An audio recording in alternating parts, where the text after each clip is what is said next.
Good afternoon. I wanted to create a quick video on some of the things in Chapter 3 that I think need to be expanded on a little more, meaning I don't feel the book covers it as much as I would like it to. So please watch this video and go through it a little before doing Chapter 3. The first thing in Chapter 3 that I want to cover is tabs. Tabs are really important in Word. We all know that we have a tab button on our keyboard, and if I press the tab button, it'll tab automatically 1/2 inch. Well, sometimes I want my tab to be set more or less than 1/2 inch, so I need to know how to set it. There's two ways I'm going to show you to set tabs. The first is using your ruler. If your ruler is not showing like mine is, you need to first go to View and make sure Ruler is checked.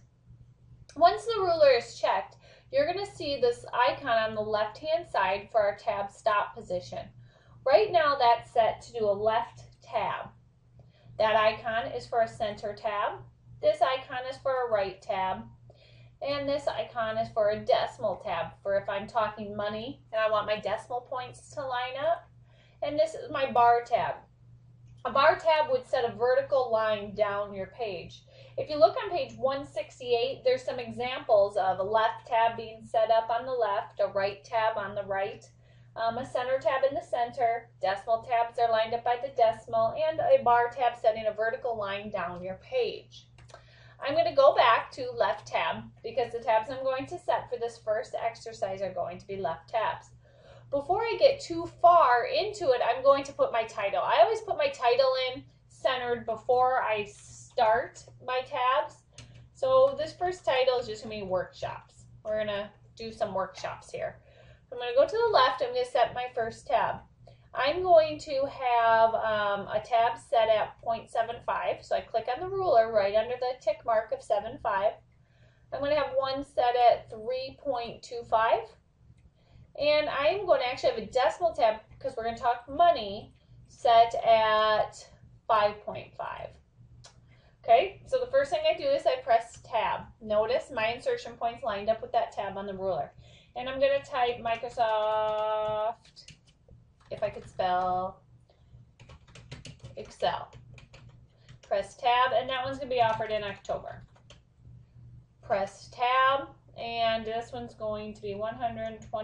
I'm going to press tab and Microsoft Word. Tab, that one's going to be in November, and that one's only going to be $75. Notice how the decimals are lined up? And after I type in, the $75, I press enter. First thing I have to do, because notice my insertion points at the 0, is press tab. Now the nice thing is I can go and change things. So for instance, I'm going to select them, and I'm going to make this tab at 3.25. I'm going to move it over to 3 inch. Just click it and move it over. Go ahead. I'm going to press enter a couple times. I'm going to show you another way to do tabs. This time I'm going to clear my tabs, so I'm going to move them off, pull them off, because I'm going to start a new one. I just click and drag down. I don't have to do that because I could do it in the dialog box, but I want to put my title in before I get things situated. And this is a menu. We're going to make a little menu. Okay, go back to left alignment. Now, to set tabs in the dialog box, which quite honestly, I prefer to use the dialog box. And for something like a menu or a table of contents, when we have dot, like dot, it's called the dot leader, I can only set leaders in the dialog box. So in the Home tab, in the Paragraph group, in the bottom right-hand corner, I'm going to click, and down at the bottom left, I have tabs. If there anything showing up, so if I didn't pull these off the ruler, I would go ahead and clear them. Right now, I'm going to move this out of the way a little bit. Everything's cleared. I'm going to have my first at 1 inch. So I'm going to have a 1 inch. It's going to be a left tab set.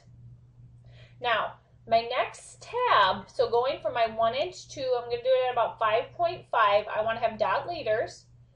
And I'm going to put the price. So I'm going to do decimal tabs at 5.5. So 5.5 decimal dot leaders, set, and OK. Now again, I'm going to hit tab, and I'm going to put burger. Tab. Notice I hit tab, and those dots showed up. That's going to be $4.50. Press tab. or press enter, now tab. Slice of pizza. Press tab, $3. Enter, tab. Salad. Tab. As we all know, eating healthy is more expensive, $6.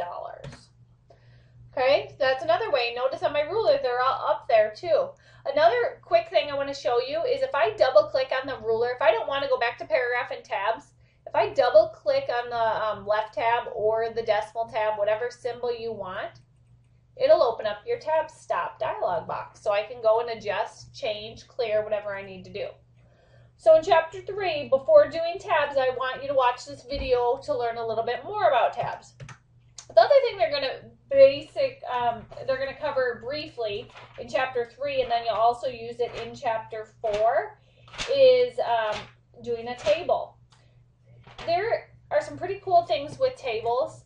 One, I love tables because it keeps things nice and organized. But if I go to insert table, I can use these grids to figure out the size of my table, or I could simply go to insert table and I could type in, I'm going to have 4 columns and I'm not going to do 7, 4 rows. Okay. Now, to get from one cell to the next in a table, you simply tab. If I want to reverse, I shift tab. Or I can use my mouse and click, as you all know. When I get to the very last cell of a table, so I'm in there right now, right there, if I press tab, it adds another row, which is very cool. Remember, columns go up and down, rows go across. So that's a row, this is a column. Typically, we label rows and columns with letters and numbers. So this would be column A, B, C, D. This would be row 1, 2, 3, 4, 5. If I happen to be in this cell right here, I would be in B2, okay? So just something to kind of keep in mind. The nice thing about tables is everything that you need to do to make a table pretty is done in these 2 tabs, the design tab and the layout tab. So for instance, if I wanted to merge these rows, or these A1, B1, C1, and D1 under layout, merge cells. And then I could also go and center that title. In design, I could choose to shade. Lots of things I can do. And obviously they have preset ones too. A lot of things with tables is just trial and error. So go ahead and play around with it and get comfortable with it. You're going to learn a lot in chapter 3 and chapter 4 with labels. Everything else in chapter 3 I feel is pretty basic, pretty straightforward. I think you'll do great. I really think you'll enjoy. Not that chapter 2 was hard, but research papers just aren't as fun as creating letters and letterheads and working with tables. I think you're really going to like chapter 3 and 4, but as always, if you have any questions, get a hold of me. Have a good day.